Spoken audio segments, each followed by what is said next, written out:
approche tient bien, mais la zone euro, elle, décroche. La croissance mondiale résiste, mieux que prévu, 3,2% en 2024. Ce sont les États-Unis, 2,8%, qui poussent la croissance des pays occidentaux, mais aussi à côté la Chine, l'Inde et le Brésil.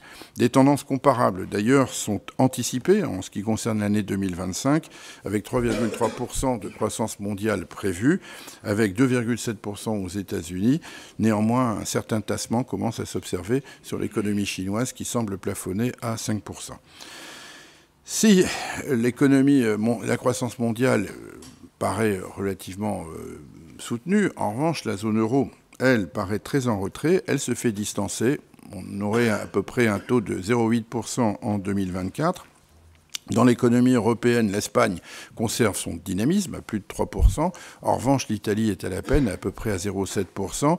Et surtout, la caractéristique majeure de l'économie européenne de la zone euro, cette année, c'est l'économie allemande qui paraît vraiment bien en grande difficulté, puisque c'est sa deuxième année de récession, de mémoire, moins 0,3% du PIB en 2023 et moins 0,2 en 2024, 2 années de croissance négative, donc une récession chez ce qui est normalement la locomotive de l'économie européenne, l'économie allemande. Face à cela, l'économie française s'en sort plutôt bien, sur un fond d'un net recul de l'inflation.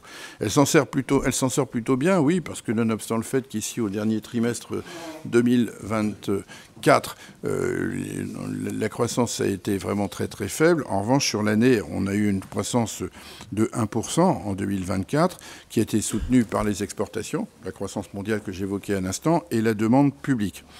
La caractéristique majeure pour l'économie française, c'est le net recul de l'inflation, 2,1% en moyenne annuelle en 2024, avec des projections en dessous, et on évoque même l'idée de tangenter 1% pour la fin de l'année 2025, ce qui est assez apaisant quand on regarde ce qu'on a connu ces toutes dernières années. Le recul des prix, d'autant plus, a un effet favorable sur le pouvoir d'achat des ménages et donc la consommation, laquelle devrait soutenir l'évolution de la croissance prévue en 2025, là aussi toujours anticipée à 1,1%. C'est pas très élevé, mais ça reste stable sur les 3 dernières années. Et caractéristique aussi complémentaire de cette évolution de la croissance, le taux d'épargne des ménages qui reste, lui, en revanche, élevé, 17,6% en 2025, c'était un peu plus de 18% en 2024, ce qui montre une forme d'attentisme néanmoins des ménages français. Pour autant, nonobstant cette croissance, on note une légère hausse du taux de chômage à 7,6%. Les observateurs les plus pessimistes envisagent même 8,5% de taux de chômage sur la fin de l'année 2025 et une progression des défaillances d'entreprises, 68 000 défaillances en 2024, c'est à peu près 20% de plus sur un an. C'est moins élevé que ce que cela a pu être, c'est pas encore une bérésina, mais incontestablement, cette poussée des plans sociaux interpelle fort légitimement et entache en quelque sorte les bons résultats de la croissance française. Voilà pour la première partie. Côté législatif, les dotations de l'État qui sont nationalement, a priori, je dis bien a priori, j'expliquerai pourquoi dans un instant, légère régression, mais pour Wattrelos, cette régression des concours de l'État ne se manifeste pas dans l'évolution prévisionnelle, et je l'expliquerai pourquoi aussi, de nos dotations, mais ce qui caractérise surtout le contexte législatif, c'est qu'il est particulièrement mouvant. En effet, dans le PLF, dans le projet de loi de finances 2025 initial, les dotations de l'État, disais-je, étaient en légère régression, mais ce n'était pas défavorable à Wattrelos. Dans la loi de finances initiale du gouvernement, donc Barnier, contrairement aux années précédentes, les concours aux collectivités locales marquaient un léger fléchissement. Le prélèvement sur recettes, vous savez, c'est un prélèvement sur les recettes de l'État qui sert à financer les concours aux collectivités locales, baissé à 44,2 milliards d'euros, moins 1,4% au lieu de 44,8 en 2024 et 43,7 en 2023. Autre baisse dans le projet de loi de finances pour 2025 initial, le FCTVA, la baisse de la dotation était 258 millions d'euros au niveau national, baisse également des variables d'ajustement, moins 487 millions d'euros. Il y avait également, je décris toujours ce projet de loi de finances initial, une stabilité nominale de la dotation globale de fonctionnement à 27,2 milliards d'euros. Mais c'était la bonne nouvelle, et elle a ses répercussions sur nous. S'il y avait une augmentation prévue de 290 millions d'euros pour les dotations de péréquation, notamment donc pour les communes les plus pauvres, dont 140 millions pour la DSU, dotation de solidarité urbaine, et 150 millions pour la dotation de solidarité rurale. Voilà, une fois avoir défini ainsi ce projet de loi de finances initial, permettez-moi de signaler que pour Wattrelos, les conséquences de ces évolutions des dotations, c'est que notre dotation forfaitaire était prévue donc quasi stable pour 2025 à 8 293 000 euros. Et en revanche, nous pouvions, grâce à l'enveloppe nationale dégagée, espérer une augmentation de notre dotation de solidarité urbaine de 272 000 euros. Dotation qui était donc portée à 8 950 000. Madame la première adjointe chargée des politiques contractuelles et du rapport de suivi sur la DSU et son affectation, la DSU se confirme comme étant la première des dotations de l'État depuis 2 ans à presque 9 millions d'euros en 2025. C'est ce que nous attendions, donc une dotation globale de fonctionnement en cumul de toutes ces dotations pour 18 198 000 euros, soit une augmentation d'1,5% de nos ressources en provenance de l'État. Sauf que, vous le savez, le projet de loi de finances 2025 est mort-né, et donc celui qui se prépare et qui le remplace, qui va le remplacer, nous espérons tous que la France aura un budget dans les mois qui viennent. Il le faut, d'ailleurs, c'est de manière très indispensable.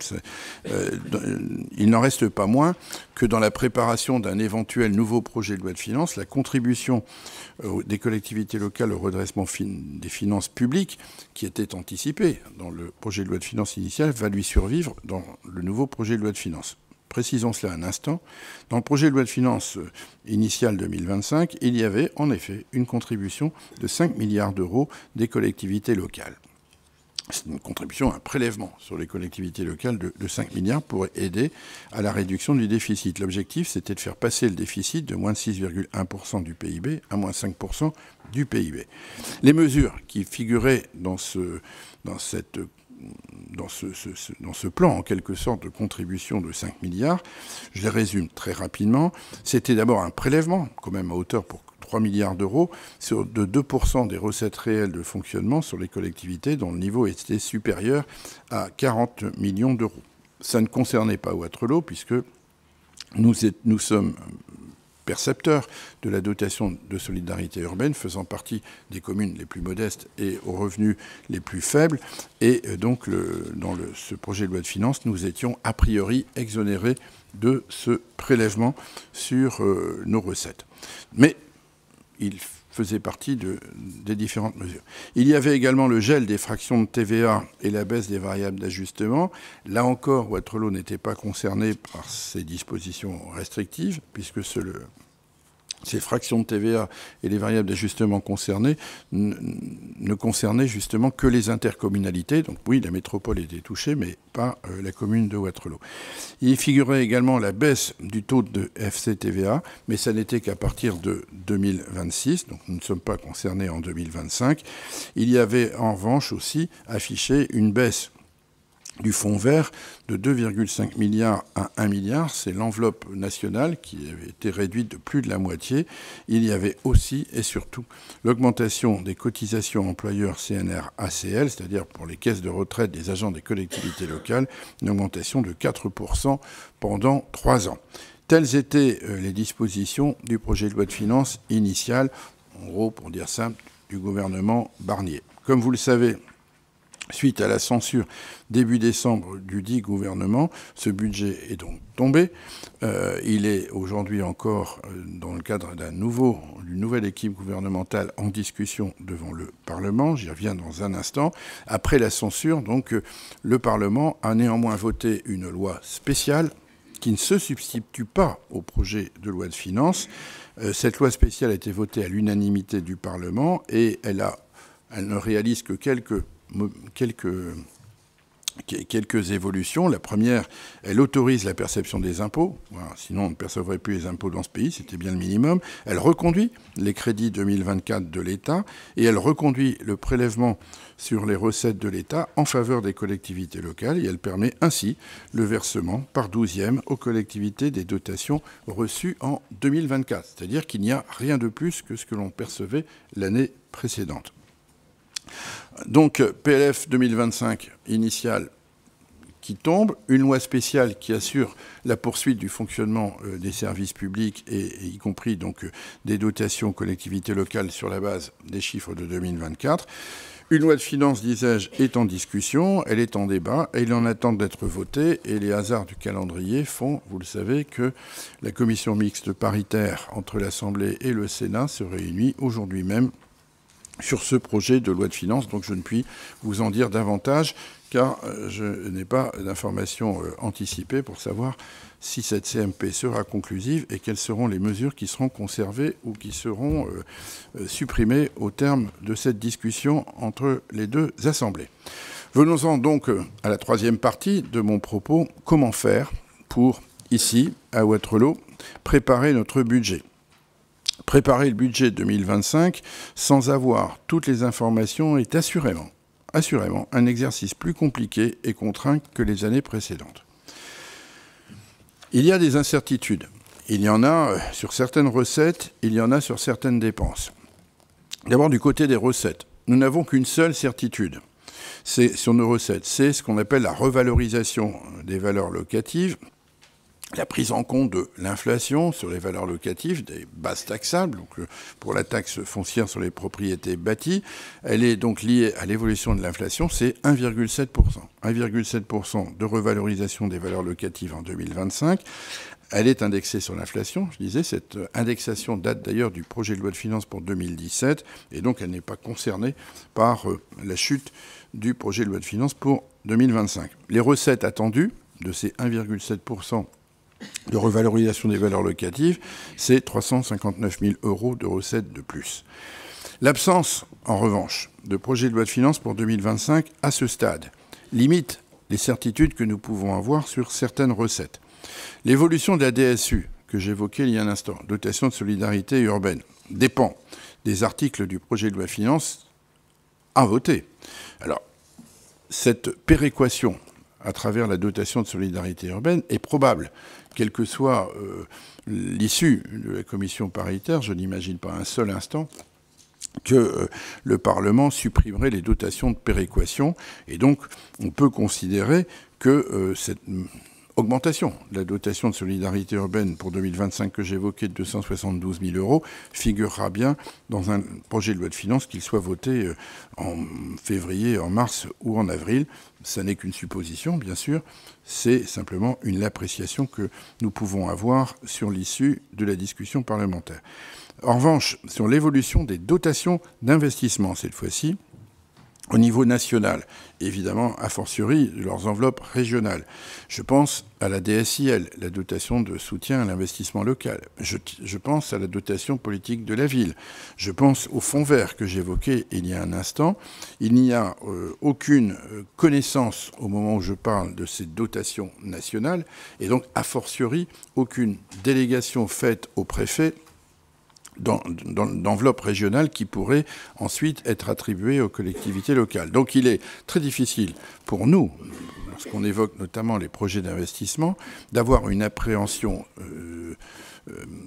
précise de ce que pourraient être les subventions aux investissements que nous pourrions entreprendre. Donc voilà un certain nombre d'incertitudes du côté de nos recettes, qu'il s'agisse des recettes de fonctionnement ou qu'il s'agisse des recettes d'investissement.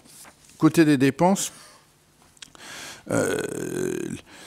on a une certitude, enfin elle est tout à fait relative, mais on a une certitude, on avait une certitude. Je vous l'ai dit tout à l'heure, dans le cadre du projet de loi de finances initial, le gouvernement Barnier avait prévu un relèvement de 4%, de 4 points, de 4% donc, du taux de cotisation employeurs des collectivités locales à la caisse de retraite des agents des collectivités locales. Lors du discours au Congrès des maires, l'alors Premier ministre a accepté l'idée de ne pas faire 4% de plus sur 3 ans, mais de faire 3% de plus sur 4 ans. C'était la situation telle que nous pouvions donc l'attendre en fin d'année. Ça n'est pas négligeable, parce que 3% d'augmentation de la cotisation CNRACL pour la ville de Wattrelos, c'est une dépense supplémentaire pour le budget de 499 000 €. Ceci dit, cette augmentation des 4 points de CNRACL ne relève pas de la loi de finances, mais d'un décret. Et donc la question que je posais en rédigeant ce PowerPoint, c'était qu'en est-il du décret? Il se trouve que depuis ce matin, j'ai eu l'information que ce décret est sorti, il vient d'être publié. Le décret 2025-61 du 22 janvier 2025, qui modifie donc l'article 72 du Code des pensions civiles et militaires des retraites.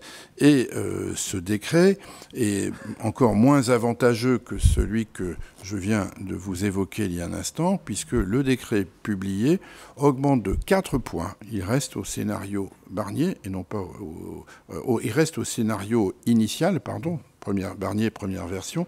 Il augmente de 4 points le taux des cotisations CNRACL dès 2025 et non pas des 3 points tels que ça avait pu être évoqué. Ça n'est pas négligeable parce que pour la ville, 3% c'est 499 000 €, on va dire 500 000 € de dépenses de personnel supplémentaires.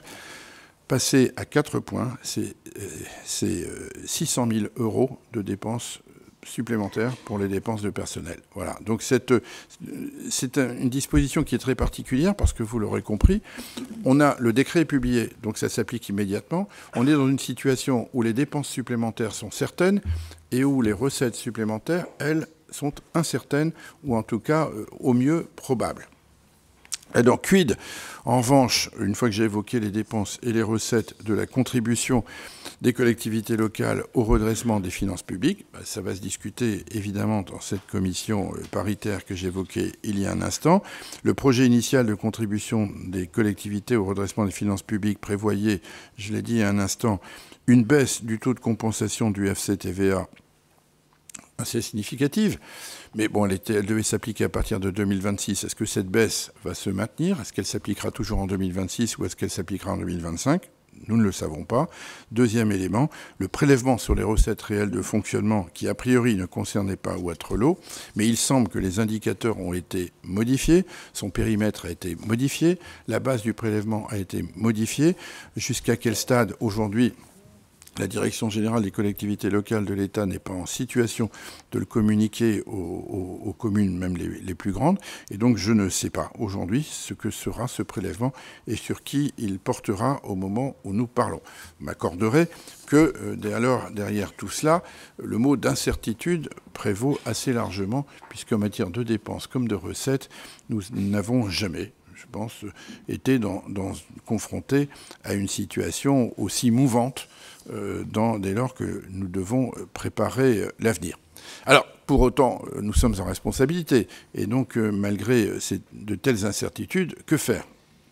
Eh bien, face à ces incertitudes, notre majorité a un réflexe assez simple. Tenir sa stratégie financière. Tenir bon sa stratégie financière, c'est tout à fait à la fois souhaitable. Alors, quelle est-elle, cette stratégie financière? Je la rappelle, elle tient en 4 points. C'est ce que j'ai appelé, en d'autres temps, une forme de carré vertueux. D'abord, conforter durablement les ressources de la ville, sans utiliser le levier fiscal. Ça veut dire quoi? Ça veut dire que pour avoir des recettes supplémentaires, il n'est pas question pour la majorité de recourir prioritairement à la facilité, d'augmenter les taux de fiscalité, non. Pour avoir des recettes supplémentaires, notre stratégie consiste prioritairement à élargir les bases taxables à travers des nouveaux programmes immobiliers, qu'il s'agisse d'habitat ou qu'il s'agisse d'économie. La deuxième ligne, c'est de dégager un autofinancement net positif. C'est souhaitable, c'est évidemment indispensable dans la durée, mais pour cela, pour arriver à cet autofinancement net positif, cela impose d'encadrer durablement les dépenses, cela impose aussi et surtout, nous le verrons dans un instant, une vigilance sur les dépenses de personnel qui sont une composante importante de l'ensemble de nos dépenses. Le troisième élément de stratégie, réduire progressivement le stock d'endettement.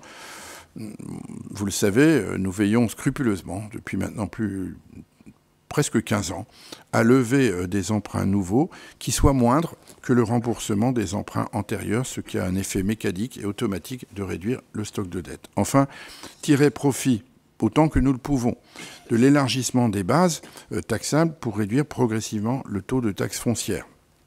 Cela a été fait, nous l'avons voté en 2020, 2022, 2023 et 2024. Serons-nous capables de pouvoir faire connaître une nouvelle étape de baisse de la fiscalité en 2025 ?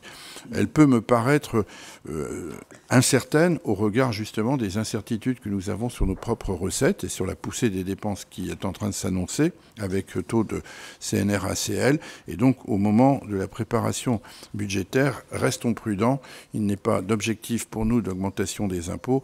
Quant à l'idée de poursuivre la baisse, elle est souhaitable, mais nous ne pouvons pas savoir si nous serons en situation de le faire ou non. Dès lors, au vu de ces incertitudes, au vu de notre stratégie financière, comment, concrètement, réaliser un équilibre entre les recettes et nos dépenses en 2025 ? Eh bien, ce sera un exercice à la fois compliqué et contraint, disais-je. C'est compliqué d'abord pour le fonctionnement. Pourquoi ? D'abord parce que 2024 aura été une année décevante. Nous aurons été confrontés en 2024 à deux tendances qui malheureusement jouent dans le même sens, c'est-à-dire celui de la contraction de notre autofinancement et de tensions dans l'équilibre entre nos dépenses et nos recettes. Les recettes ont été moindres que prévues, que celles que nous avions anticipées. Pas du côté des dotations de l'État, notre prévision était parfaite. En revanche, sur le FPIC, le Fonds de péréquation intercommunale, la péréquation horizontale, nous aurons perçu 29 000 euros, 29,8 kg de moins qu'espéré. Les droits de mutation, les DMTO, le marché immobilier, nous avions espéré, en fin d'année, après la chute significative de l'année 2023, qu'en 2024, il pourrait y avoir un redressement.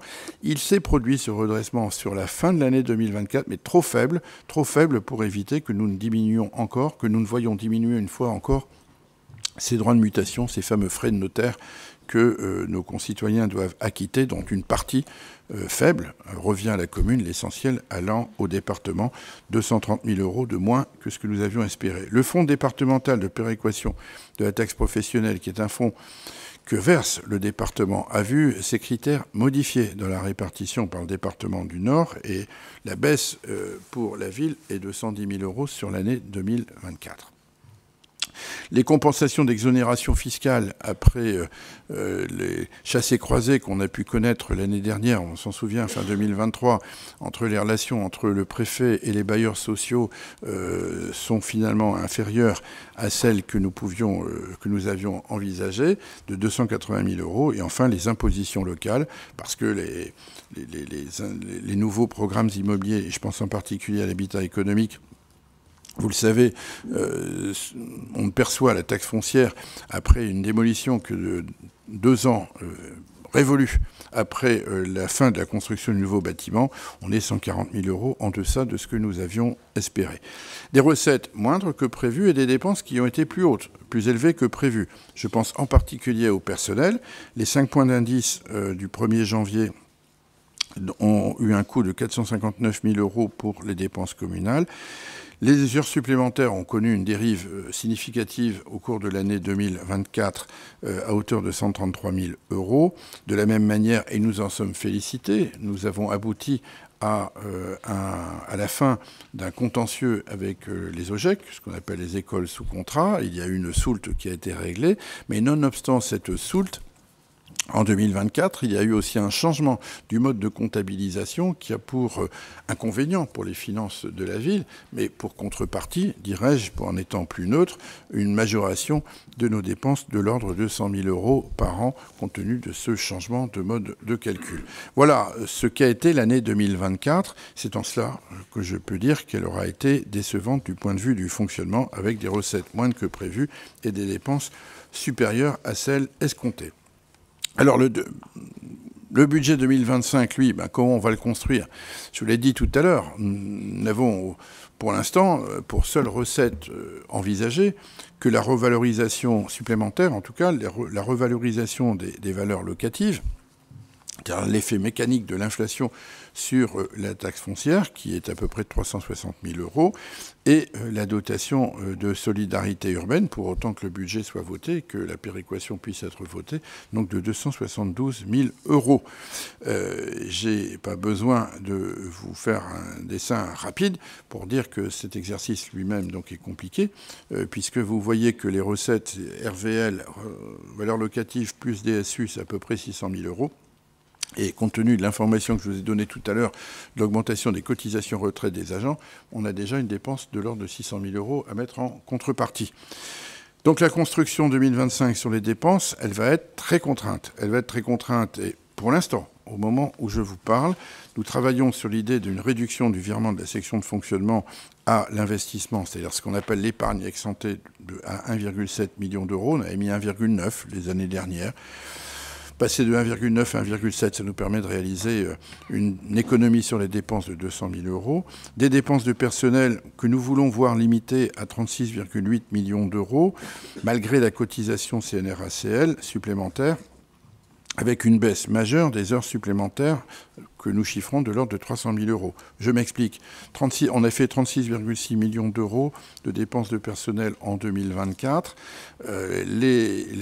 La cotisation CNRACL supplémentaire, je ne parle pas du nouveau taux, mais en tout cas celui qu'on avait anticipé, c'est-à-dire les 3%, c'est 500 000 €, donc 36,6 plus 500 000 €, ça fait 37,1, moins 300 000 € d'heures supplémentaires économisées, ça fait donc 36,8. Voilà le montant tel que nous pouvons l'envisager raisonnablement sur l'évolution de nos dépenses de personnel au moment où nous cherchons à construire ce budget 2025.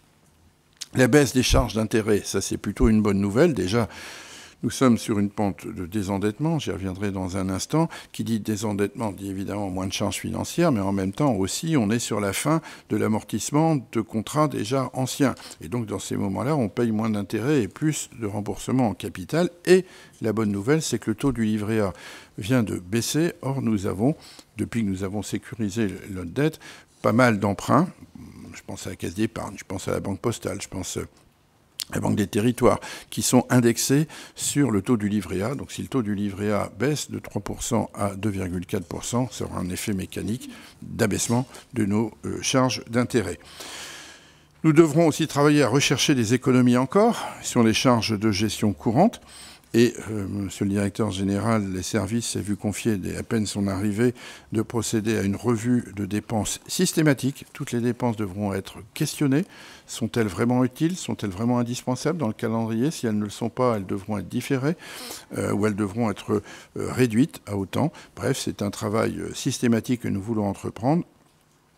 S'agissant des subventions aux associations, nous n'envisageons pas de progression globale des subventions aux associations, sauf peut-être, enfin c'est pas peut-être, c'est sûr, c'est un engagement que j'ai pris à destination des centres sociaux, un engagement également à Waterloo Découverte, qui est l'association qui va se substituer à l'Office du tourisme, puisque vous le savez, cette ancienne association devient pleinement municipale, puisque est créé un Office du tourisme métropolitain, et le CCAS qui met en œuvre le plan TZNR, c'est-à-dire territoire zéro non-recours, qui pour l'heure pourra s'équilibrer ses comptes avec la subvention d'équilibre antérieure de 2024, mais qui pourrait, en cours d'année, avec la montée en puissance de ce plan, en appeler à des besoins supplémentaires que la ville, évidemment, devrait être amenée à pourvoir. Donc, je le disais, c'est compliqué pour le fonctionnement, c'est très contraint pour l'investissement. Des contraintes, on en a en effet. Les contraintes, c'est d'abord le poids lourd des programmes pluriannuels. Je rappelle que l'engagement de la rénovation de la charpente et de la toiture de Saint-Maclou, de l'église Saint-Maclou, pour un coût global de 4,9 millions, s'étale encore sur l'année 2025 et l'année 2026. Le coût en 2025, c'est 1,44 million €. L'informatique, nous avons conduit ces 2 dernières années un plan, je ne vais pas dire Maus, un plan majeur de rénovation en profondeur de la cyberstructure de nos services informatiques, mais en même temps aussi de l'environnement, du cadre de travail des agents, lui-même d'ailleurs porteur d'économies de fonctionnement. Ce plan informatique se termine, les grosses dépenses c'était l'année dernière, donc cette année il reste une suite à hauteur de 190 000 €. La ZAC du centre-ville, c'est-à-dire les travaux de centre-ville, c'est un engagement de 300 000 € par an, et enfin notre engagement dans le projet en rue des Villas, c'est 30 000 € par an. Voilà pour les programmes pluriannuels. Il est clair que tous ces programmes, évidemment, nous devons les financer et ils obèrent les marges de manœuvre pour tout autre investissement. L'inconnu en matière, dans ces contraintes, je le disais tout à l'heure, ce sont les enveloppes des subventions d'investissement de l'État, la DSIL, la DPV, le fonds vert, dont nous ignorons tout de l'enveloppe nationale et a fortiori, évidemment, de l'enveloppe locale. Et comme nous ne savons pas non plus la conclusion de dossiers en cours chez d'autres de nos partenaires, je pense en particulier, bien sûr, au département et à la MEL. Enfin, dans les contraintes, c'est un choix stratégique, je le rappelais tout à l'heure, c'est la poursuite de la réduction de la dette. Nous envisageons une réduction de cette dette à hauteur de 600 000 €. Vous verrez dans un instant l'utilité fondamentale de cette stratégie. Les contraintes, mais pour autant, nous souhaitons assumer nos priorités. Les priorités, c'est l'entretien du patrimoine. La deuxième phase de la toiture au MEP à hauteur de 118 000 € sera financée. L'étanchéité des écoles, d'une école en particulier, et je pense en particulier à l'école Jean Massé, qui, nonobstant sa grande taille, a une petite faiblesse du côté d'un de ses escaliers et de sa toiture. Les coûts sont chiffrés à 55 000 €. Pour le cadre de vie et l'espace public, je pense à l'éclairage public, où depuis la poussée inflationniste de 2022, nous avons accéléré, je pense dans un consensus assez large dans cette Assemblée, le plan de déploiement d'un éclairage public plus performant, de 195 000 €, la vidéoprotection qui se poursuit, 50 000 €, des poubelles de rue pour, là aussi, améliorer la propreté dans nos rues à hauteur de 50 000 €, des travaux sur les espaces verts et du matériel pour les espaces verts à hauteur de 287 000 €. Enfin, nos cimetières, où nous avons une tranche supplémentaire de cavurnes et une poursuite des rénovations des allées à hauteur de 100 000 €. Donc, voilà ce qu'on peut vraisemblablement réussir à financer nonobstant nos contraintes et nos incertitudes. Et enfin, la troisième caractéristique en ce qui concerne l'investissement, c'est un stock de dette qui continue de baisser. Comme chaque année, les nouveaux emprunts programmés pour financer les investissements à hauteur de 3,3 millions €, c'est ce qu'on envisage, seront inférieurs au remboursement des prêts antérieurs à hauteur de 3,9 millions €. Ainsi, puisqu'il y a un décalage entre les deux, le poids de la dette va continuer de diminuer et ça va continuer à accentuer sa baisse sous le seuil des 100% de recettes de fonctionnement, comme vous le voyez sur cette courbe. La médiane bleue est à 100%. Vous voyez que nous étions jusqu'en 2021, au-dessus de la courbe des 100%, c'est-à-dire que notre stock de dette était supérieur à nos recettes annuelles. C'est pas dramatique tout ça. Si je regarde deux très grandes villes alentour, les seuils sont beaucoup plus élevés, mais il n'en reste pas moins que nous, notre objectif, c'est la stratégie financière que j'évoquais tout à l'heure. En 2023, on était quasiment égalité, à 99-97%. Au 1er janvier 2023, au 1er janvier 2024, à la fin du CA 2023, on était à 95,6%. Fin 2024, nous sommes à 94,0% et compte tenu de cette stratégie que je viens de vous évoquer et de ce que nous pouvons envisager sur l'évolution de nos recettes, il n'est pas déraisonnable de penser que le chiffre prévisionnel à la fin 2025 soit 91,5%, c'est-à-dire la confirmation d'une très nette amélioration de l'autonomie financière, moins 16 points d'autonomie financière gagnée par rapport à 2020, c'est-à-dire par rapport au début du mandat municipal en cours. Voilà, mes chers collègues, pour synthétiser cette présentation du rapport d'orientation budgétaire. Je dirais que c'est clair, j'ai connu des moments plus faciles et des budgets plus faciles à construire. Celui-là est particulièrement délicat, contraint, compliqué, je l'ai dit tout à l'heure, puisque nous sommes sur une situation législative mouvante. Il n'y a pas que les entreprises qui sont dans ce type de situation, il y a aussi les collectivités locales. Nous n'y échappons pas, comme beaucoup de communes. Donc c'est avec mesure et prudence que Wattrelos veut s'efforcer de construire son budget 2025, qui vise bien sûr à conserver des comptes équilibrés, c'est fondamental, ne pas augmenter la fiscalité, poursuivre la baisse de la dette et en même temps aussi continuer à investir, puisqu'une ville qui n'investirait plus serait une ville qui mourrait, et que nous, ce qui nous intéresse, c'est de préparer l'avenir de Wattrelos en continuant à la moderniser. Voilà, mes chers collègues, ce que je pouvais dire. J'allais dire aussi rapidement que prévu, mais ça risquerait de vous arracher quelques sourires. En tout cas, j'ai essayé d'être aussi concis. Voilà, merci, on peut rallumer la lumière. J'espère ne pas avoir lassé trop les auditeurs qui nous écoutent, mais je pense qu'il est important que chacune et chacun connaisse la situation et le contexte dans lequel les élus doivent travailler pour préparer un budget. Voilà, je laisse tout le monde se réinstaller. J'ai été saisi d'un certain nombre de demandes d'intervention, comme je les ai dit tout à l'heure. Et donc, monsieur, sur ce rapport numéro 1, monsieur Godeau, vous avez la parole.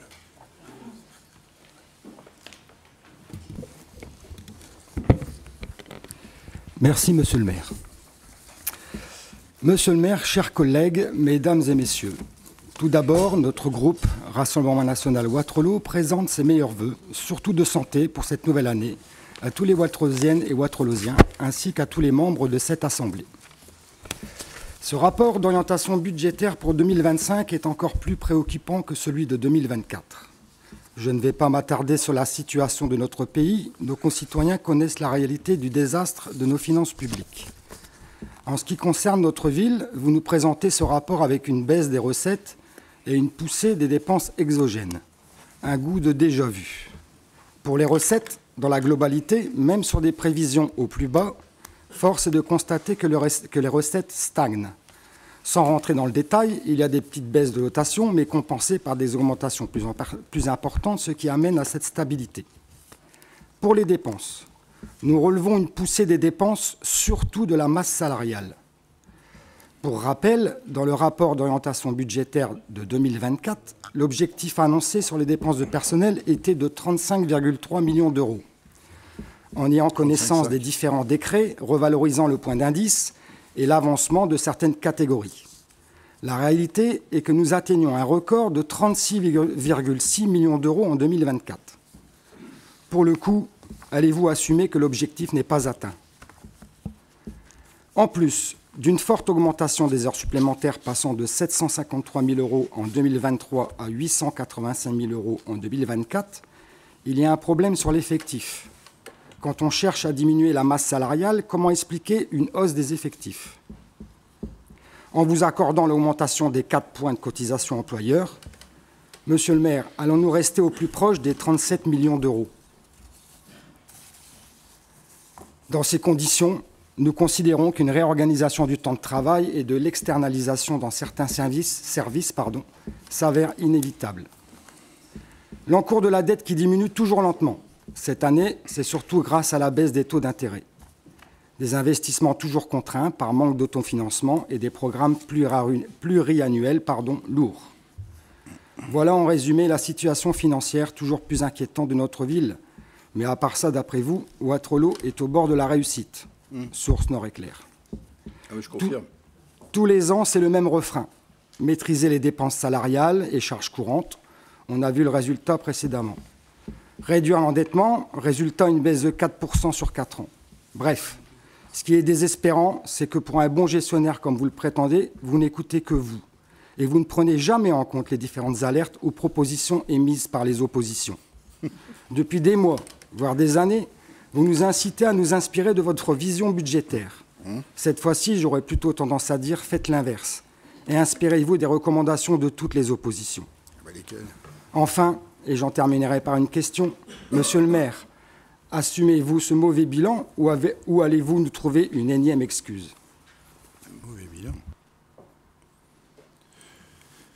Ok, allez, Monsieur Soyer.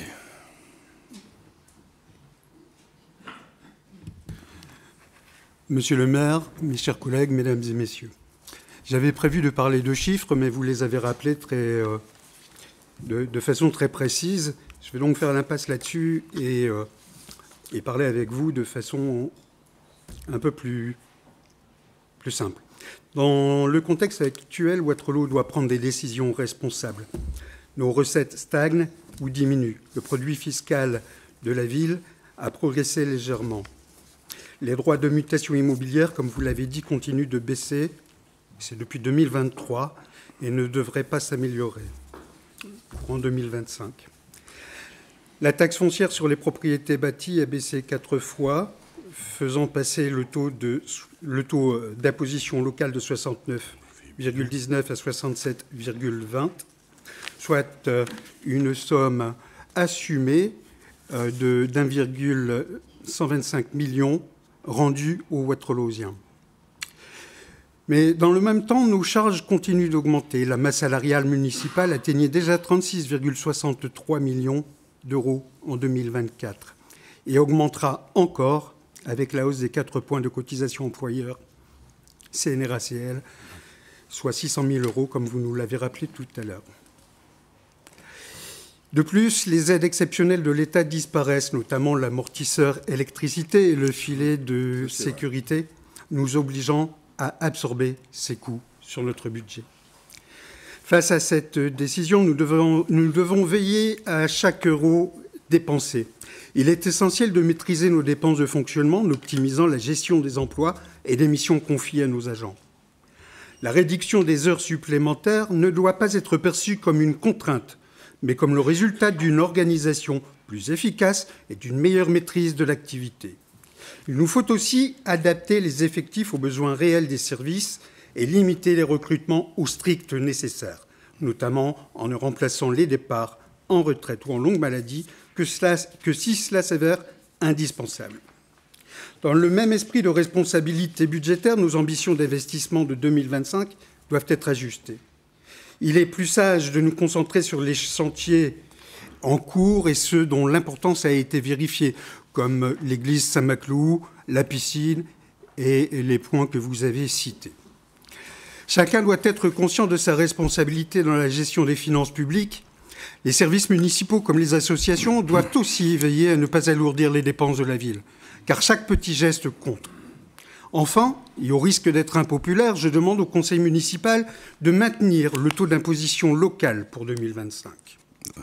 Cette décision n'est pas anodine, mais elle est nécessaire pour éviter d'affaiblir encore davantage nos capacités d'action, tout en protégeant le pouvoir d'achat des habitants. Waterloo est une ville résiliente. Nous avons toujours su adapter nos défis économiques. L'année 2025 demandera des choix responsables. Mais nous avons les moyens d'y faire face en veillant à ce que chaque euro dépensé soit un euro véritablement utile. J'en ai fini. Merci, mesdames et messieurs. Bien. Monsieur Ricci. Monsieur le maire, chers collègues. Ça marche votre micro, là? Non, parce que j'ai... Oui, c'est bon? Vas-y. Construire un budget dans le contexte actuel est un exercice particulièrement complexe et repose sur un équilibre relatif. À l'échelle nationale, nous faisons face à des postures politiques indignes qui fragilisent notre pays. D'un côté, une extrême gauche qui cherche à semer le chaos pour mieux prospérer dans une France affaiblie.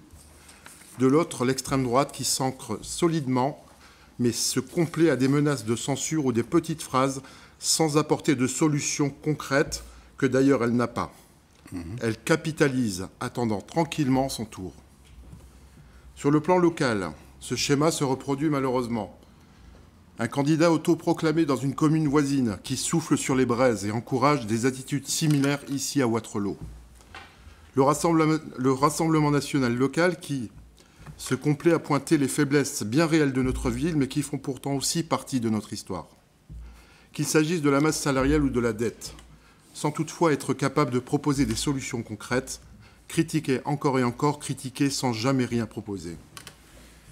La gestion budgétaire est une affaire sérieuse, elle est l'affaire de chacun d'entre nous.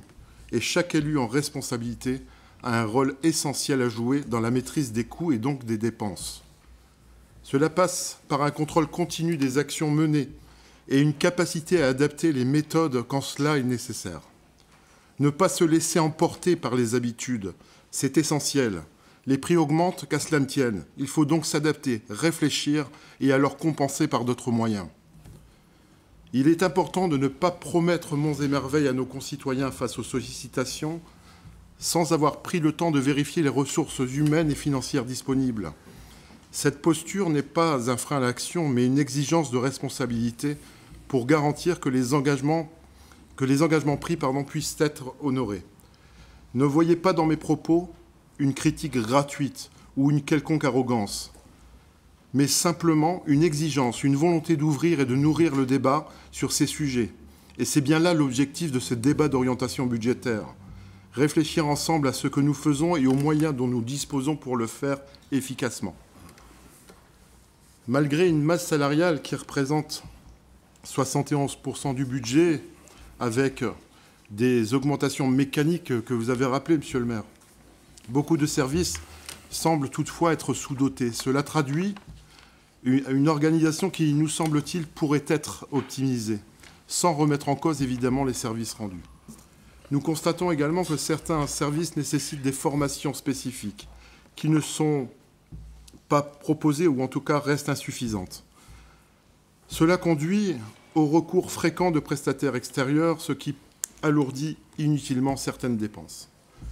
Nous proposons tout d'abord un audit par service afin d'évaluer, sur certains services en tout cas, afin d'évaluer précisément les besoins en personnel et en compétences. De plus, une réflexion sur les priorités, toujours en matière de formation interne, doit être menée afin de mieux accompagner nos agents et réduire les coûts à moyen terme. Nous sommes convaincus qu'une gestion davantage efficace des ressources permettra de maintenir, voire d'améliorer, la qualité de nos services publics tout en maîtrisant les dépenses. Nous soutenons la volonté affichée de réduire la dette, un objectif important pour préserver la santé financière de notre ville. Mais cet effort ne doit pas primer sur tout le reste et ne doit donc pas être érigé en dogme. Certains projets doivent être portés en priorité, car ils répondent à des besoins essentiels immédiats pour les Wattrelousiens. Nous pensons notamment à des infrastructures telles que la piscine, bien sûr, qui contribuent à la qualité de vie et à l'attractivité de Wattrelos, mais aussi à la réfection de l'église Saint-Maclou, qui est un élément majeur de notre patrimoine local. Enfin, nous saluons la décision de ne pas augmenter les impôts pour les Wattrelousiens, dans un contexte où le pouvoir d'achat est fragilisé, où certains d'entre eux, la fin de mois, se situent déjà aux alentours du 15 ou du 20, voire même avant. Ce choix est responsable et reflète une volonté claire de protéger nos concitoyens. Le contexte local et national est propice aux surenchères. Notre groupe, avec vous pour Wattrelos, s'y refuse. Nous refusons de tomber dans ces travers. Notre priorité est de construire un projet sérieux, cohérent et adapté aux besoins réels des Wattrelousiens et des Wattrelousiennes. À 13 mois des prochaines élections municipales, notre groupe travaillera jusqu'au dernier jour de ce mandat, sans posture ou exagération, qui n'aurait que pour seul but d'en tirer un avantage politique. Et nous resterons entièrement concentrés sur le mandat actuel. Cela passe, selon nous, en résumé, par une gestion responsable et sans promesses irréalistes, une optimisation des ressources internes pour garantir la pérennité de nos services publics de proximité et une approche équilibrée entre désendettement et investissement prioritaire. Nous restons bien entendu, comme toujours, disponibles pour débattre et contribuer à ces réflexions avec une ambition sincère pour Wattrelos. J'en ai terminé, merci.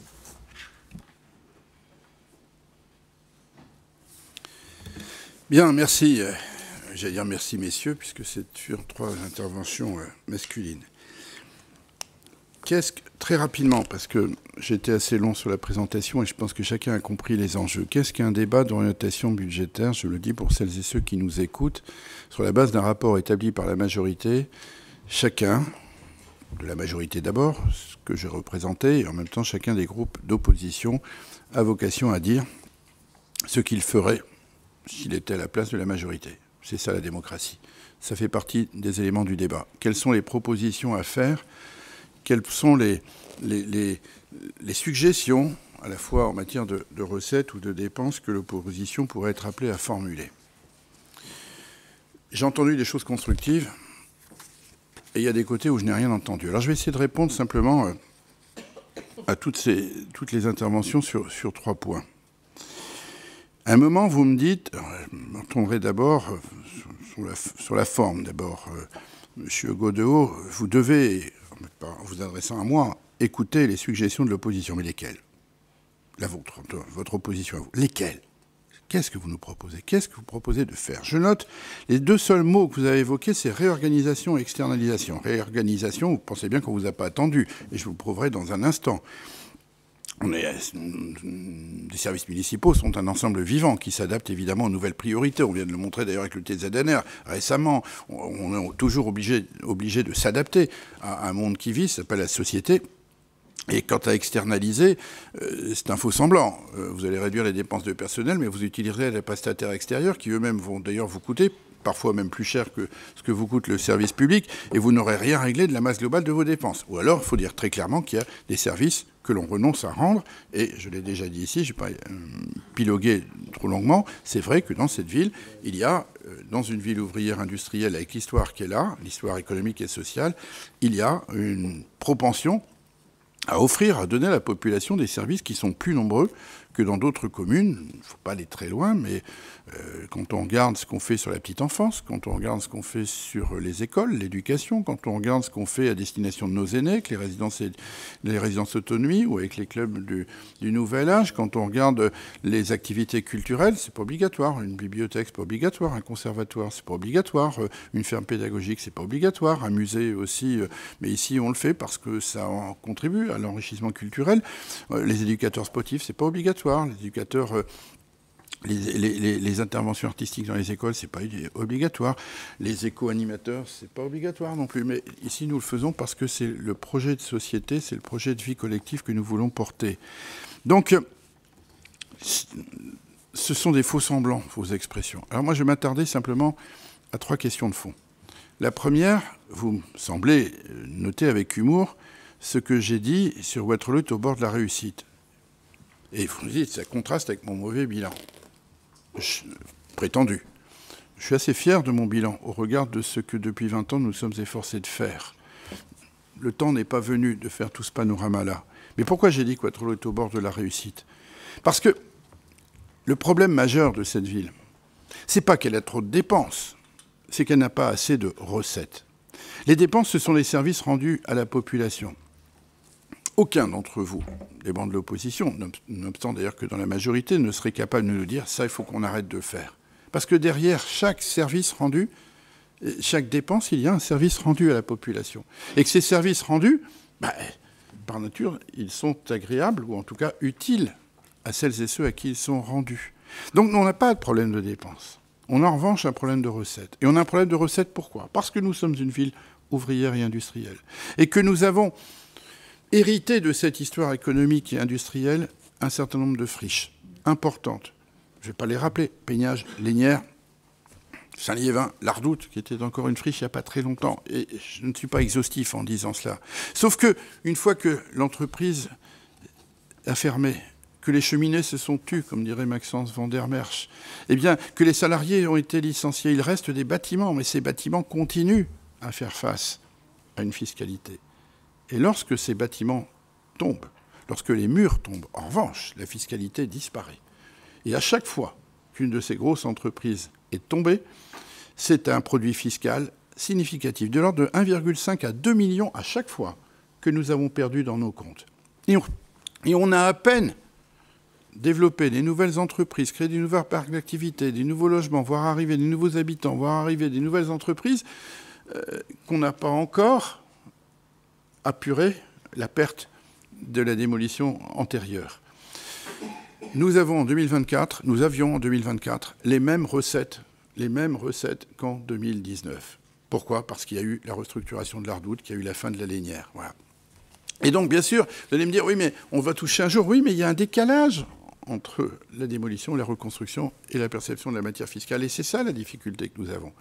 Donc oui, nous sommes au bord de la réussite parce que toutes les grandes entreprises industrielles qui ont fait notre fortune hier, celles de nos prédécesseurs, sont tombées, qu'il nous a fallu, à nous, cette majorité-là, construire des parcs d'activité et traiter ces friches industrielles. Elles sont toutes en cours de reconversion. Toutes.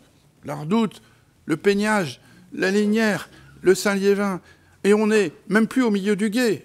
Vous allez voir, sur la Lénière, les entreprises s'installent. La Redoute a été presque intégralement reconstruite comme site, j'entends bien sûr. Et je ne vais pas détailler ce qui se passe sur Saint-Liévin, même si nous sommes là simplement qu'au milieu de la route. Donc, Wattrelos n'aura plus à devoir supporter ces grosses pertes de recettes liées à la reconversion de ces grandes entreprises industrielles. Elle a reconstruit un tissu économique qui va lui donner un tissu social, mais aussi qui va lui donner des recettes fiscales pour les années qui viennent.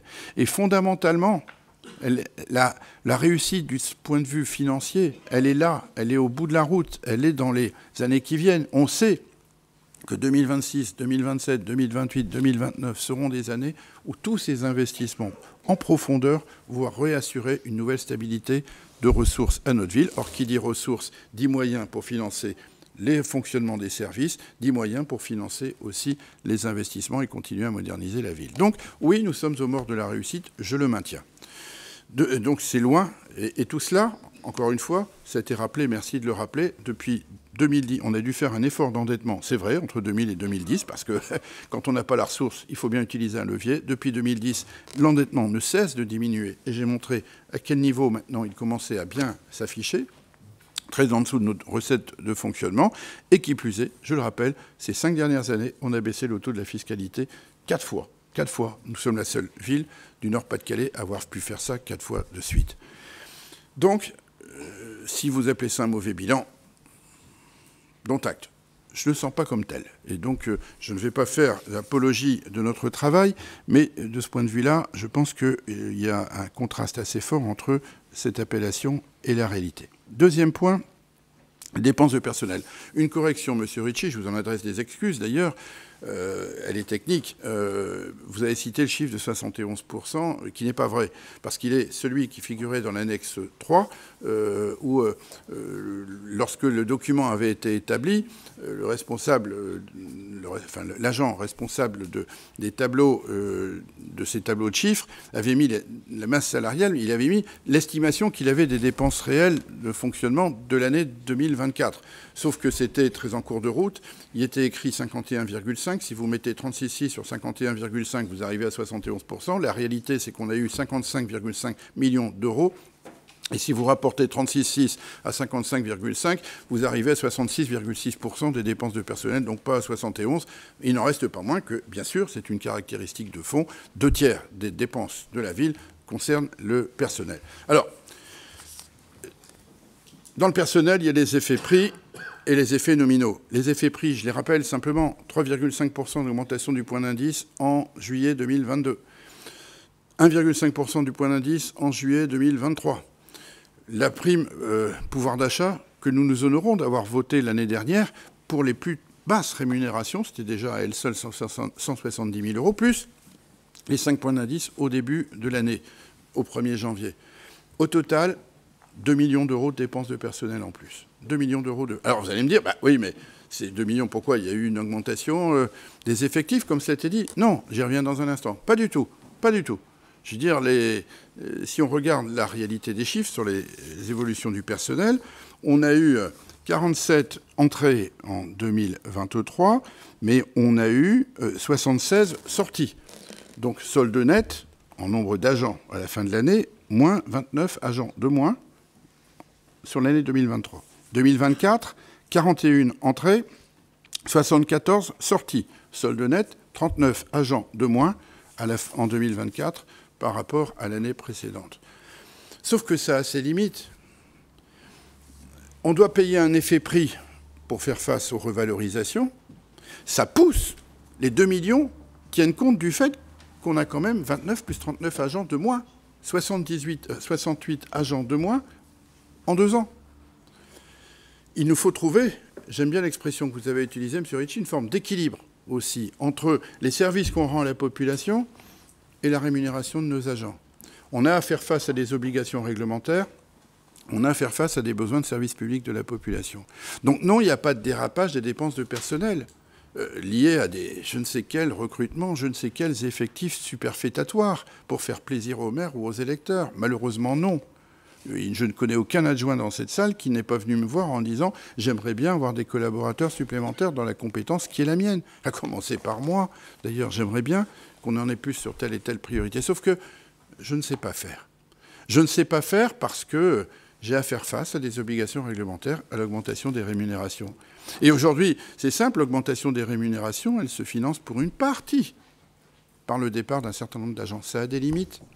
Ça a des limites, et la limite, c'est ce que je viens d'évoquer. Si on veut éviter de ne pas savoir un jour faire fonctionner les services parce qu'on aura dû faire face à nos charges, il faut augmenter nos recettes. Et j'en reviens sur ce que je disais tout à l'heure. Cette ville a un problème de recettes et non pas un problème de dépenses. Il est donc fondamental pour la ville qu'elle développe ses recettes, par ses programmes immobiliers, et puis, enfin les dotations de l'État sont plus ou moins généreuses selon les années, et aussi par ses programmes immobiliers qui apportent des habitants et des entreprises, donc de la ressource en taxe foncière. Voilà, c'est pas plus compliqué que ça, c'est ça la stratégie à suivre. Mais je ne peux pas laisser dire que nous soyons livrés à je ne sais quel gabegie en matière d'évolution des effectifs. Malheureusement, ça n'est pas le cas. Malheureusement, ça n'est pas le cas. Et c'est parfois bien difficile pour moi de faire prendre conscience aussi que je ne peux pas aller plus vite que nous ne pouvons le faire parce que nous n'avons pas les moyens de recruter ou de rémunérer à des niveaux de rémunération qui soient supérieurs à ceux du marché, alors qu'il y a sur un certain nombre de métiers des mercatos. Alors oui, si je veux maintenir les rémunérations et en même temps qu'on doit gérer les dépenses de personnel de manière prudente et réservée, ça implique que là où il y a eu un dérapage sur les heures supplémentaires, nous fixions nos efforts sur l'année 2025. Oui, il faut réduire, non pas pour sanctionner, et je l'ai dit, et sous le contrôle de l'adjointe au personnel, on a des heures supplémentaires qui correspondent à des petits salaires, des petites rémunérations de gens pour qui c'est utile et dont on a besoin aussi parfois pour intervenir lorsqu'il faut nettoyer ou lorsqu'il faut entretenir tel et tel espace de manière, après une kermesse, pas après une fête, tout ça est indispensable. Mais là où on peut peut-être réorganiser les services pour éviter qu'on vienne dès lundi ou qu'on vienne trop tôt le matin ou qu'on fasse simplement des heures, il va falloir se poser la question. C'est le premier chantier que j'ai donné au directeur général des services, sous l'autorité conjointe du maire, évidemment, et de l'adjointe au personnel. Ne pas spolier le personnel, mais trouver une efficacité pour que l'euro investi soit le plus efficace. Et j'en termine sur le troisième point. La dette, oui. La dette, elle est indispensable pour préparer l'avenir. Vous avez évoqué, M. Ricci et M. Soyer, Saint-Maclou. Très bien. Il faut y faire face. Qui aujourd'hui aurait pu dire qu'il aurait fallu raser Saint-Maclou? C'était où on faisait les travaux, où on l'a rasé. Franchement, c'est un symbole de notre patrimoine. Mais en même temps, la réduction de la dette, elle est le meilleur instrument pour nous doter d'un nouvel équipement. Tout à l'heure, on va parler de la piscine. La piscine, elle a un coût. Mais ce coût, grâce à l'intervention métropolitaine, est beaucoup moindre que ce qu'il aurait pu être pour les deniers de la ville si nous l'avions fait nous-mêmes. On va arriver à peu près à un peu plus de 4 millions, 4 millions 4.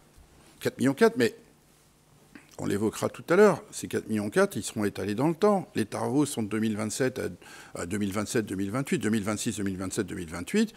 Nous négocions une convention financière avec la métropole, et je peux vous dire que ces 4 millions, ils ne vont pas être payés d'un coup et d'un seul. Ils vont s'étaler. Donc il y aura, je pense, l'ordre de grandeur. Je ne vais pas dévoiler mes cartes, mais je pense que je serais assez d'accord avec le vice-président aux finances de la métropole. Je veux dire, pour dire que 1 million par an pendant 4 ans, un peu plus, devrait nous permettre d'y faire face. Et combien on met chaque année aujourd'hui pour Saint-Maclou qui va se terminer en 2026 1,4 million. 1,4 million, on réussit à baisser la fiscalité et on réussit à se désendetter tout en finançant encore d'autres investissements. Et on ne serait pas capable, à partir de 2027, de mettre 1,1 million par an pour financer la piscine. Qui peut me faire croire cela? Et c'est donc une stratégie de substitution d'un investissement à un autre qui est conforme aux capacités financières de la ville On se désendette progressivement. On se retrouve à une situation où finalement, qui on se désendette, moins de remboursement en capital, moins de charges d'intérêt, bien entendu, plus d'autonomie financière et la capacité de financer cet investissement prioritaire du mandat à venir. Mais il va commencer dès ce mandat-ci, c'est-à-dire à savoir la construction d'une nouvelle piscine métropolitaine cofinancée par la ville. Voilà. Ce sera d'ailleurs la conclusion tout à l'heure un peu de nos travaux. Donc voilà, quand vous dites tout à l'heure il faut trouver l'équilibre entre à la fois le désendettement et préparer l'avenir, je pense pouvoir vous avoir expliqué combien la stratégie que nous nous fixons est bien celle-là. Donc voilà, je ne vais pas être beaucoup plus long. Je crois que quand les choses deviennent très incertaines, et elles le sont, elles ne le sont pas qu'ici. J'ai cru comprendre que le département lui-même, le conseil départemental, a choisi de voter son DOB, se faire son DOB fin mars et de voter son budget plutôt dans le cours mi-avril. Bon, il y en a qui vont aller jusqu'au bout de l'exercice. Quand on n'a pas de loi de finances, quand le marché immobilier s'effondre, quand on n'a plus de ressources, des droits de mutation, quand, heureusement, chers collègues, qu'on a parié sur le développement économique et sur le développement de l'habitat ces dernières années. Heureusement, parce qu'on va avoir une dynamique spécifique de nos propres recettes. Heureusement qu'on a fait cela. Donc, voilà, sans être trop long, tout à l'heure, je ne sais plus lequel, mais je crois que c'est vous, M. Ricci, décidément, vous allez croire que je vous ai beaucoup écouté, mais en tout cas attentivement, comme je le fais évidemment à chaque fois. Il n'y a pas de surenchère, mais du sérieux. Ouais, pas de surenchère, mais du sérieux. C'est ce que notre majorité veut faire. Et donc, loin de toute perspective de mauvais bilan, on est méthodique, on est sérieux, on est responsable à travers une stratégie qu'on réaffirme. C'est pas facile. C'est justement quand c'est pas facile que c'est important de savoir qu'il y a un capitaine au gouvernail et qu'il y a des matelots qui sont destinés à tenir le bateau pour aller dans la bonne direction. Voilà, je pense qu'on a fait le tour. Je vais donc maintenant évoquer... Alors, pardon, il faut que je vous fasse voter, non pas sur ce que je viens de vous dire, mais vous le savez évidemment, et je le répète simplement pour ceux qui nous écoutent, un débat d'orientation budgétaire, c'est un débat sans vote sur le fond. La réglementation impose néanmoins que nous attestions par délibération que le débat a bien eu lieu sur la base du rapport transmis. C'est l'unique objet de ce rapport soumis à votre voix. C'est donc un vote de forme et non pas un vote de fond. Je pense que tout le monde est d'accord pour reconnaître qu'il y a eu un débat. Donc il n'y a pas de vote contre. Pas d'abstention. Très bien. J'ai donc à vous présenter maintenant les rapports 2 à 7. Il s'agit de versement d'acompte sur les subventions liées au fait que le budget ne sera pas voté, évidemment, avant le mois de mars. Et donc, comme à l'accoutumée, on vote une subvention pour les associations qui ont notamment des dynamiques de frais de personnel. Je pense à Actijeune, je pense au comité des offres sociales, je pense à l'Office municipal d'éducation permanente, je pense à l'Association des centres sociaux de Wattrelos, je pense à l'Avenir Jeunesse Mission Locale et je pense au Centre communal d'action sociale, la subvention étant à hauteur du quart des crédits de subvention de l'année précédente. Je précise néanmoins que... alors, on va donner les chiffres. Pour Actijeune, c'est 130 000 euros. Pour le COS, c'est 50 000 euros. Pour l'OMEP, c'est 40 000 euros. Pour les centres sociaux, c'est 60 000 euros. Pour la mission locale, c'est 40 000 euros. Et pour le centre communal d'action sociale, c'est 500 000 euros. Pour rappel, je le précise, pour éviter toute remarque, depuis la loi 3DS du 22 juin 2022, le déport des élus siégeant au sein d'un établissement public n'est plus nécessaire. Je pense bien sûr au CCAS. Et donc, en revanche, pour les rapports 2 à 6, ne prendront pas part au vote, respectivement les élus suivants. Pour Actijeune, M. Tariq Meki, Mme Laura Delplanque, M. Azine Taleb Ahmed, M. Steven Marouki, Mme Basma Mamid Belaïd. Pour le comité des offres sociales, le rapport 3, Mme De Smet. Pour l'OMEP, le rapport 4, M. Dumoulin, Mme Lévesque, Mme Jaffer Chérif, M. Delfos, Mme Bonte. Pour l'association et les centres sociaux, le rapport 5, M. Chayani, Mme Chantry, et pour la mission locale, rapport 6, M. Meki, Mme Lévesque, M. Kiraz, M. Cailleret et Mme Lemoine. Voilà, je pense que je peux faire voter globalement l'ensemble de ces rapports. Je n'ai pas été saisi de demande d'intervention. Il y a des votes contre, des abstentions. Ils sont donc adoptés à l'unanimité. J'en arrive au rapport numéro 8. Il s'agit d'une remise gracieuse très ancienne, puisque ça date des milieu des années 2010, d'une régie de recettes du Conservatoire rayonnement communal de Wattrelos. Il s'agit, disais-je, donc d'accorder une remise gracieuse concernant une somme due afin de solder un DB sur la régie de recettes du Conservatoire rayonnement communal. Je n'ai pas été saisi de demande d'intervention. Il y a des votes contre, des abstentions. C'est donc adopté à l'unanimité. J'en ai donc terminé avec mes rapports. Madame Reifers, vous avez le rapport numéro suivant, donc c'est le 9, sauf erreur. Merci, Monsieur le maire. Donc, c'est une délibération relative à la cession d'une parcelle. La métropole européenne de Lille nous a sollicité afin d'acquérir une parcelle située rue Blanche. Il est donc proposé de céder cette parcelle à titre gracieux pour permettre la réalisation de travaux et de parking. J'ai terminé, Monsieur le maire. J'ai même pas eu le temps de ranger mes papiers. Vous êtes trop efficace, madame, trop efficace. Alors, je n'ai pas été saisi de demande d'intervention. Des votes contre? Les abstentions? C'est donc adopté à l'unanimité. Merci, madame. Monsieur Gilbert Charles, vous avez le rapport numéro 10, oui. Mais avant de vous présenter le rapport numéro 10, je voudrais vous demander de bien vouloir nous faire un point rapide pour informer à la fois l'ensemble du conseil municipal et évidemment aussi, parce que c'est un point technique, mais il est important, la mise en place de la billetterie en ligne. Un PowerPoint vous est proposé à cet effet que vous allez nous présenter avec tout le talent qui vous caractérise. Bon, alors, mettez-vous devant un micro. Ouais, c'est peut-être pas la peine, oui. Si, prenez, mais si vous levez le micro, là, voilà, vous le mettez vers vous, et avec l'organe que vous avez, je pense que ça passera quand même. Mais est-ce que j'ai pas le bip, là? Ah, il est là.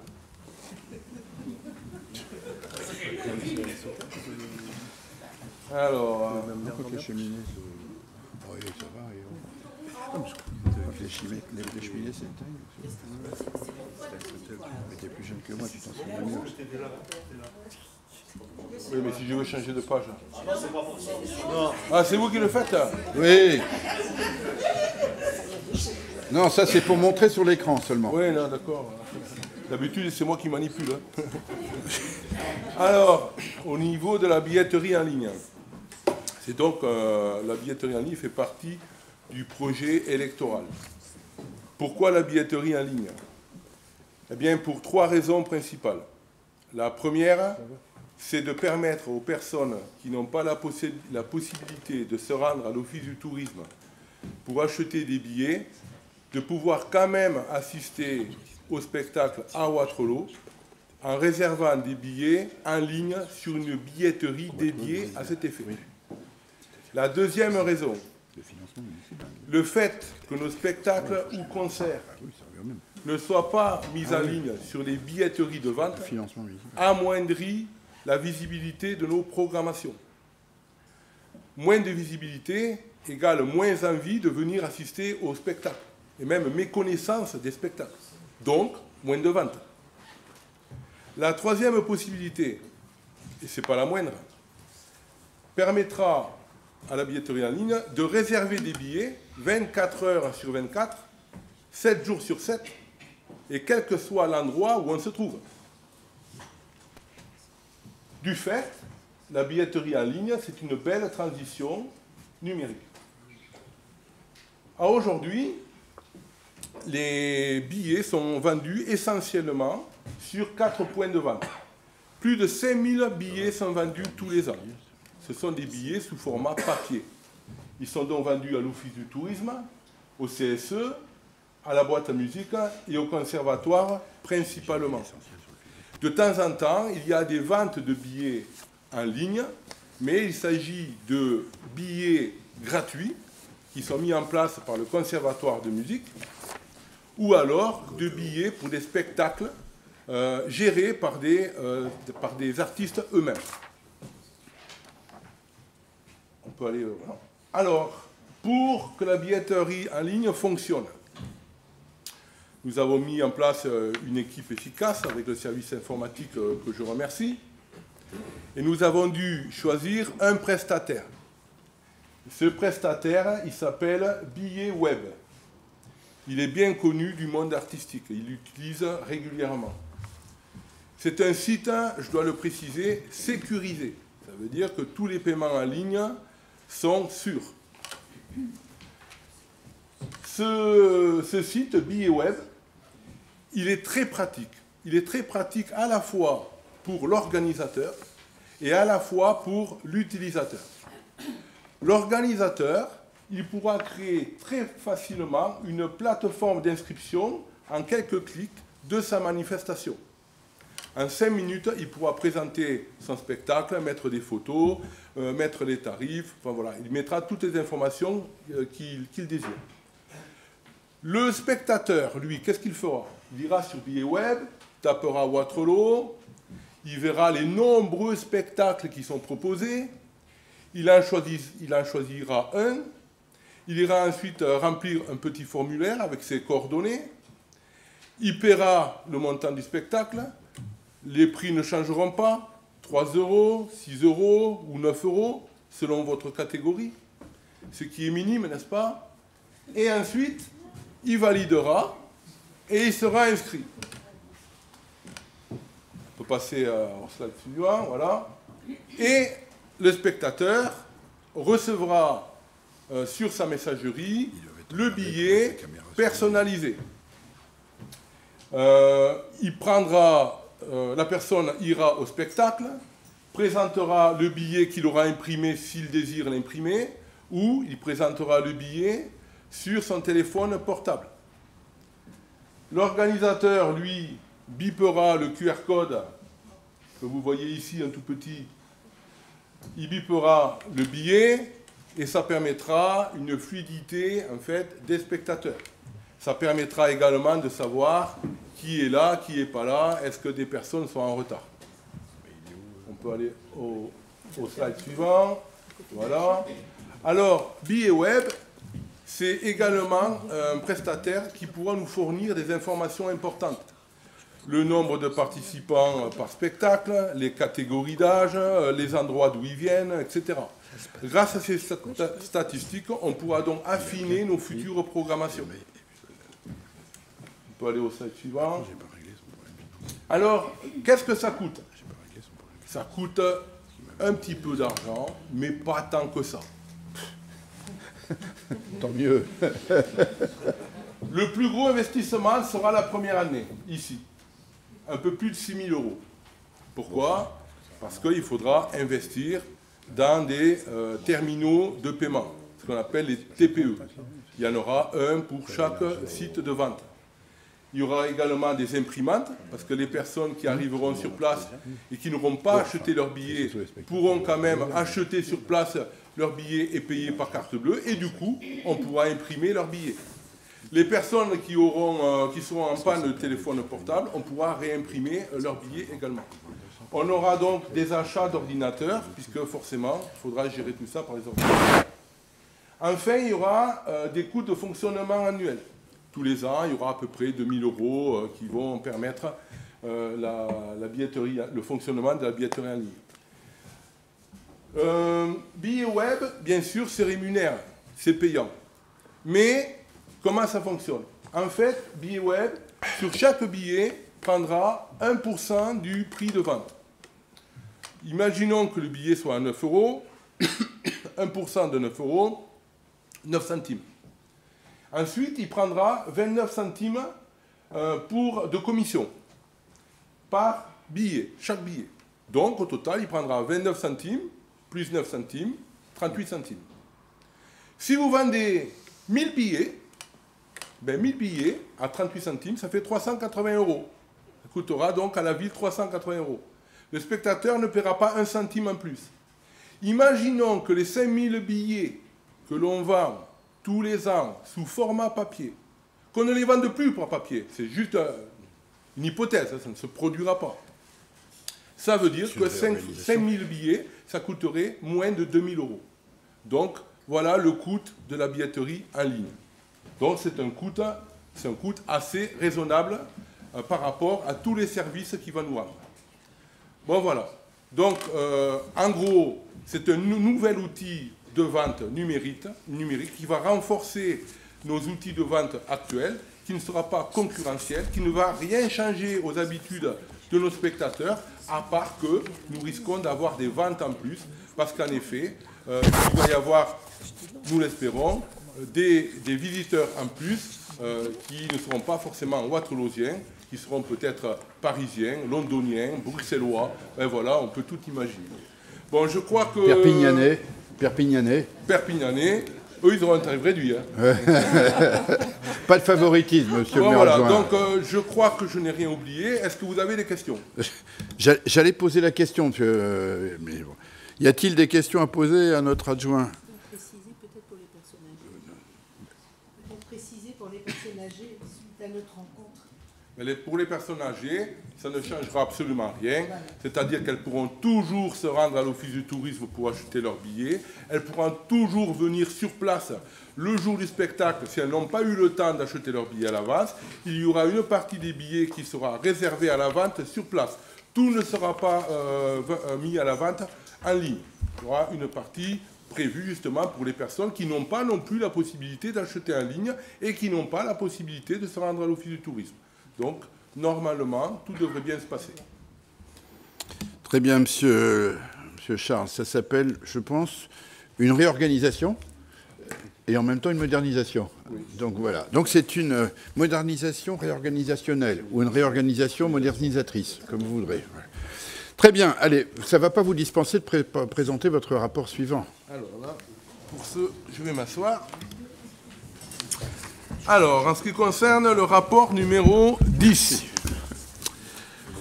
en 2024, la bibliothèque municipale a dû s'adapter à une réduction de ses effectifs. Afin de maintenir la diversité et la qualité des services offerts, des modifications des horaires d'ouverture de la bibliothèque centrale s'avèrent nécessaires. Après analyse, et dans le but de minimiser l'impact sur la population, il est proposé de maintenir les horaires des bibliothèques de quartier et de réduire l'amplitude horaire de la bibliothèque centrale de 2h30 par semaine. Cette modification portera l'ouverture hebdomadaire à 31h et sera effective à compter du 7 février 2025. En conséquence, l'administration municipale propose au conseil municipal d'approuver les modifications des horaires d'ouverture de la bibliothèque municipale telles que décrites dans le support de présentation et d'autoriser monsieur le maire à prendre toutes les mesures nécessaires à l'application de la présente délibération. J'en ai terminé, monsieur le maire. Merci. Je n'ai pas été saisi de demande d'intervention. Si on pouvait remettre la lumière, ce serait bien pour l'ensemble de nos collègues. Ça me permettrait aussi de voir si les votes, mais je ne pense pas qu'il y aura des votes contre. Il n'y a pas d'abstention. Donc votre délibération est donc adoptée à l'unanimité. Merci, monsieur Charles. Donc on en arrive au dernier point de l'ordre du jour, mais qui n'est pas le moindre, d'avoir vu la qualité de la personne concernée. Et puisque je vais passer la parole donc à Jean-Philippe Dumoulin, conseiller municipal délégué et conseiller spécial auprès du maire chargé des équipements sportifs. Comme je l'avais annoncé, Jean-Philippe va nous proposer un point d'étape sur la piscine métropolitaine, Cité des Sports, avec une présentation par PowerPoint. Ah, c'est pour ça que vous aviez laissé éteint peut-être. Alors bon. Donc je rappelle que l'engagement des travaux de la piscine va faire l'objet, je pense que ça va être confirmé dans un instant, d'une délibération du Conseil métropolitain le 28 février prochain. Monsieur Dumoulin, vous avez la parole sur ce projet qui fait couler non pas beaucoup d'encre, mais qui est dans tous les esprits, qui est dans nos cœurs, et que nous pourrons porter sur les fonds baptismaux dès les semaines qui viennent. Allez-y. Merci. Monsieur le maire, mesdames et messieurs les élus, chers collègues, je prends la parole ce soir pour vous présenter un projet structurant pour notre ville, la construction d'une piscine métropolitaine. Ce projet est fruit d'une réflexion collective entre la métropole européenne de Lille et notre commune et répond à un besoin essentiel en matière d'équipements sportifs et de loisirs. La future piscine de Waterloo viendra répondre à ces attentes. Rapprochez votre micro, monsieur, voilà. Oui, alors je vais trop... Voilà, allez, vas-y. Donc, je disais, la future piscine métropolitaine de Waterloo viendra répondre à ces attentes en proposant un équipement moderne, fonctionnel et accessible à tous. Pour commencer, un historique de quelques délibérations importantes. Donc, délibération du 25 novembre 2025, qui était le premier plan piscine voté par la MEL, qui correspondait à la mise en œuvre d'un fonds de concours pour les projets de rénovation. Délibération de la MEL du 16 décembre 2002, donc voté le plan piscine 2, donc objectif construction de nouveaux équipements pouvant accueillir les clubs de haut niveau métropolitains en participant à la politique d'apprentissage et de la natation pour les scolaires. Courrier de la ville de Waterloo important le 20 décembre 2022 qui effectivement concernait notre intention pour le projet de construction de la piscine sur notre territoire. L'AMEL a lancé donc un appel à manifestation en janvier 2023. Nous avons donc délibéré au conseil suivant pour candidater, donc pour effectivement répondre à cet appel et implanter notre piscine sur le terrain rue Amédée-Provost à côté de la Cité des Sports. Délibération de l'AMEL du 15 décembre 2023 importante qui reconnaissait l'intérêt métropolitain de notre projet.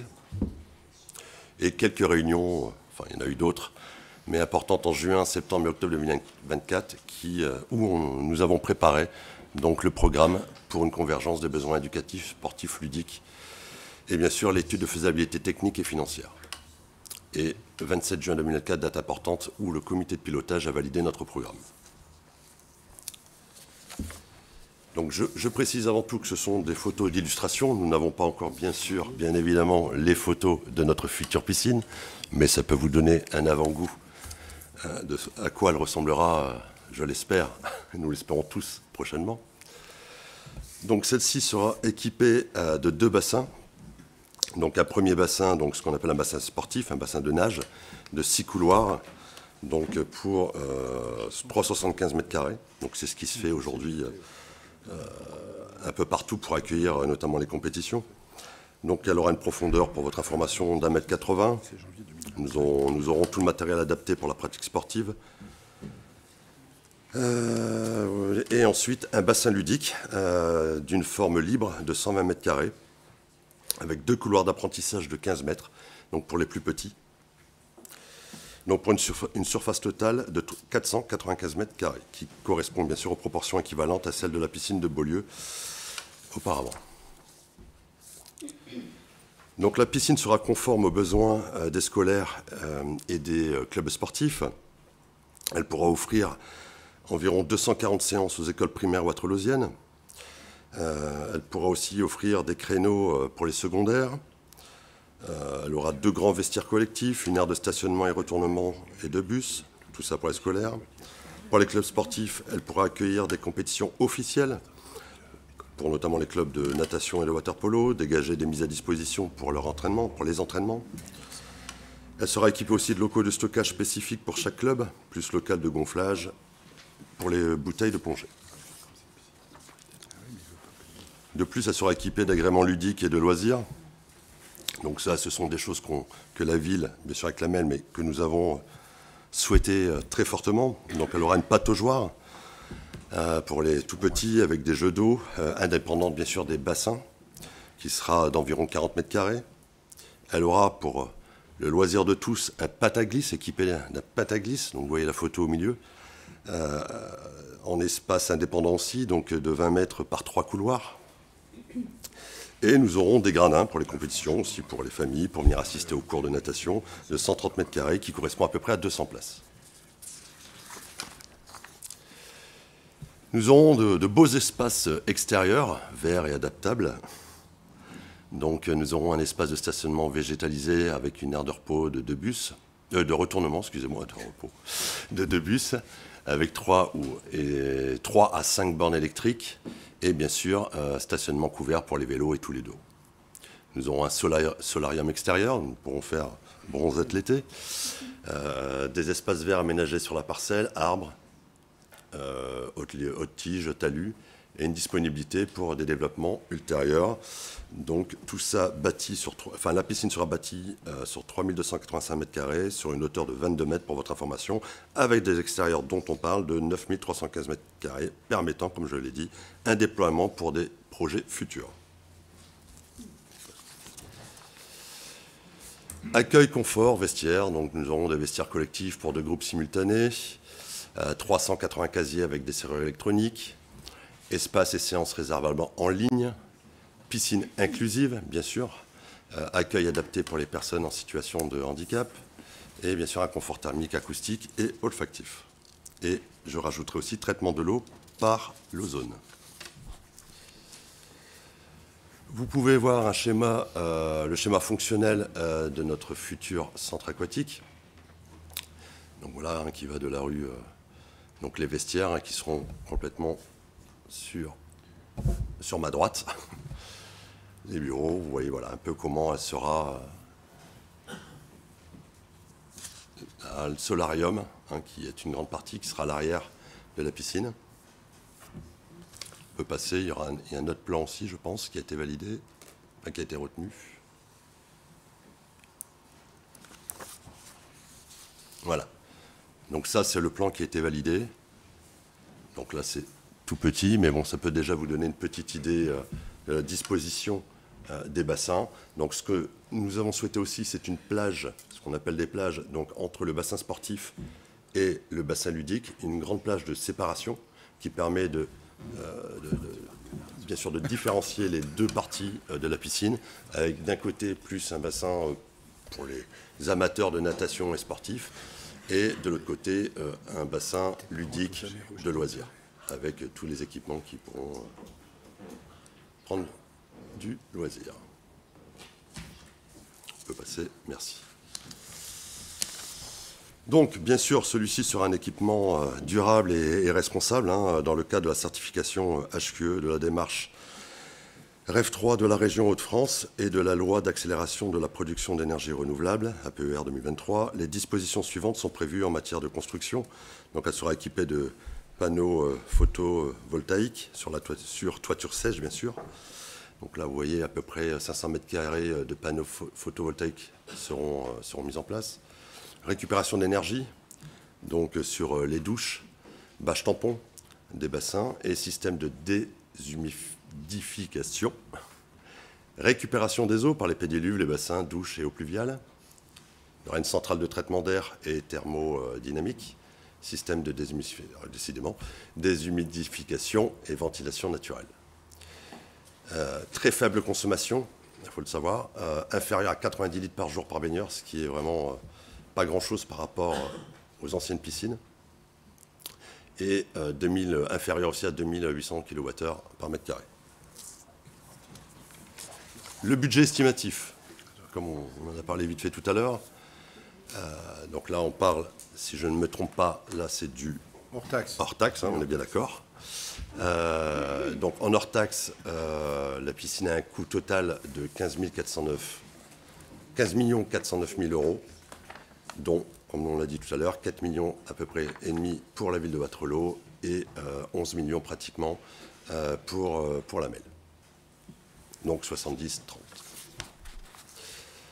Et maintenant, ce que vous attendez tous, comme on l'a dit tout à l'heure, donc le 28 février, le projet de délibération qui sera voté, nous l'espérons tous, par la MEL, donc les autorisations budgétaires. Derrière, nous aurons en 2025 le projet qui sera, le projet a été retenu et nous aurons le lancement de concours. Et nous aurons aussi, donc en automne 2025, le résultat du concours d'architecte et la connaissance du projet retenu, bien sûr par rapport à ce que je viens de vous présenter. Et fin 2026, début 2027, lancement des travaux pour une piscine où la réception sera envisagée, nous l'espérons, courant 2028. Voilà ce que je peux vous dire. Merci de votre écoute et de votre attention.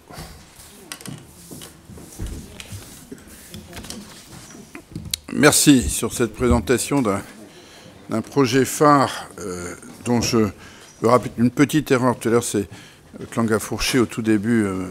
Dumoulin, c'est le dernier COPIL, c'était le 27 janvier 2025, voilà, et non pas, nous avait rajeuni de 6 mois, c'était il y a quelques jours, nous étions ensemble avec les services de la métropole pour acter le lancement de ce beau projet. C'est un énorme boulot de nos services, bien sûr, parce que là où il y a une volonté, il y a un chemin, dit-on parfois. Il y avait incontestablement une volonté municipale d'y arriver. Il fallait trouver un chemin entre l'intérêt métropolitain, les autres projets, les autres chantiers de la métropole.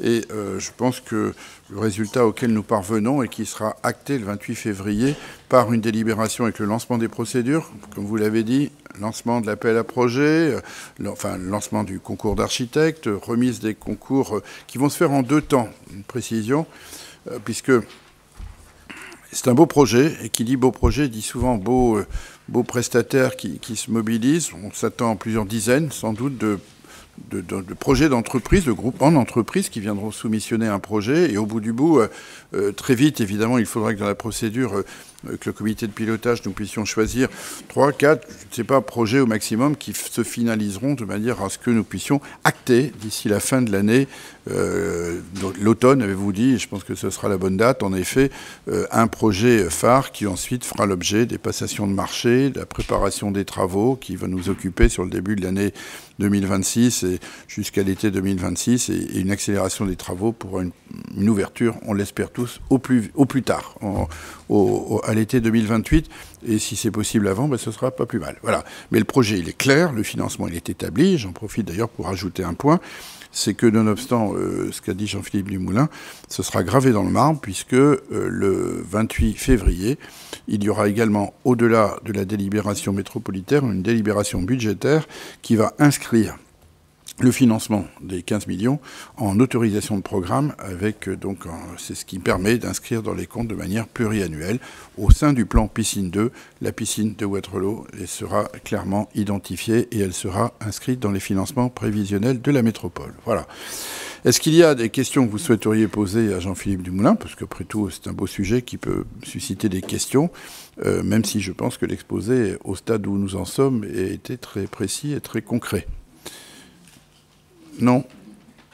Ben, je pense qu'on aura l'occasion d'y revenir, mais ça me paraissait important qu'avant que le Conseil métropolitain se détermine, la ville, mais aussi toutes celles et tous ceux qui nous écoutent, savent là où on en est, quel est le calendrier sérieux, réaliste, et puis en même temps, ils sauront que il n'y a pas que des yaka faucons, il y a aussi des gens qui font dans le sérieux et la responsabilité, et on peut être collectivement fiers de pouvoir faire et offrir un tel équipement bientôt, dès lors que les procédures pourront être menées à terme, à nos concitoyens. Voilà, avant de clore la séance, il me faut vous rappeler que vous pouvez consulter, mes chers collègues, le registre synthétisant les décisions prises en vertu de l'article L2122 du Code général des collectivités territoriales. Si personne ne demande la parole, je clôture donc la séance. Bonne soirée à toutes et à tous et merci à toutes celles et tous ceux qui nous ont écoutés. Michel.